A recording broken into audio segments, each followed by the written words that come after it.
បងសូមបដិញ្ញាការពារទឹកដីសូមស្ងួនពីកស្ដីអូនកុំសង្កា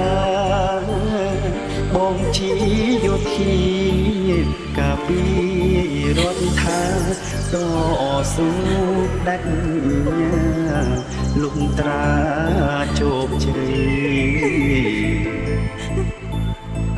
ប្រពន្ធបងអើយអូនគុំបារម្ភគុំត្រហយំឲ្យបងអាឡ័យបងនឹងវិលវិញទេណាចរណៃជួបទឹកភ្នែកស្រីមើលថែកូនផងបងលីបងលីសិនហើយសូមស្រងត្រានត្រាយកុំកើតតម្លៃណាកែនួនល្អជាតិខ្មែរត្រូវថែឲ្យល្អមកមកមិនអាចប៉ុនបងឆ្លងអន្ត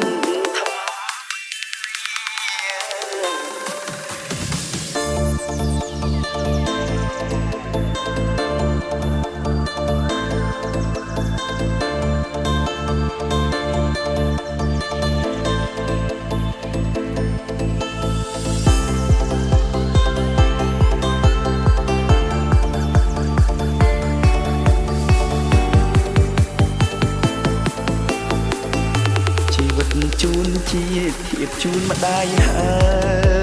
យសង្ខារនៅឡើយតស៊ូលំខ្សែពលីជីវិតការពារទឹកដីដេញខ្មាំងចង់រៃពុនបងប្រហា